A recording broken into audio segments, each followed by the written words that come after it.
here. And I'm going to ask you a few questions, and I want you to answer yes or no to yourself. But somewhere in these questions or close to these questions is why you're here. And if you can keep connected to why you're here, and more importantly, understand why your people are in this business, what'll happen is that you'll find a stride in this business that'll take you through those barriers. So, are you living in the house in the neighborhood of your dreams? In other words, if money was no object whatsoever, where you're going to go back home to, is that where you would want to live?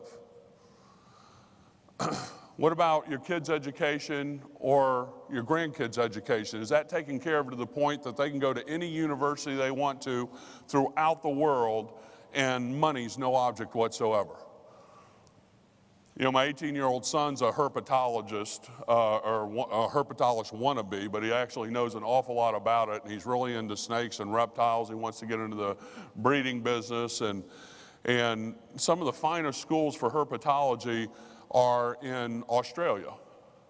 And so he talked to me a year or so ago about going to school in Australia. And it's right when AMBIT was getting started, and you know, I said, you know what, Reed, that's not going to be an issue. I want you to go get the best education to be the best that you can be, and that's because I understood what we had hold of at that moment in time. Do you know how good a feeling that is to know that my 3 sons can go to any university? I can pay cash for it. I don't care how much they charge to get the type of education that they want. So is that happening for you in your life and your grandchildren? I want you to think about this one. If you were to be disabled and not able to talk or walk, or heaven forbid, just totally disabled, where you could earn 0 income in what you're doing today for the next 6 months, could you continue to have the lifestyle that you have today? What impact would that have on your family? Now, it's pretty scary for most of the people in this room, because there's been times in my life where it was scary. That was a scary thought for me. What about retirement?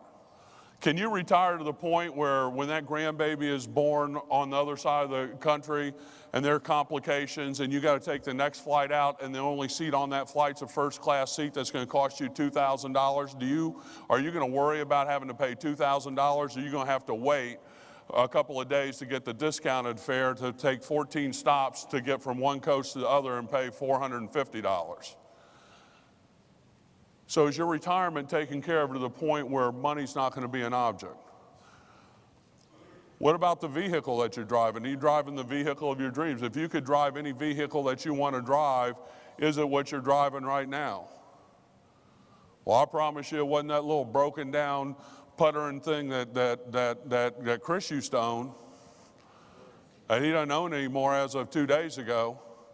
And I imagine that he's going to continue to work hard, and he's going to stand up here on stage next year and talk to you about the brand new car that he bought that make the Corvette look like nothing.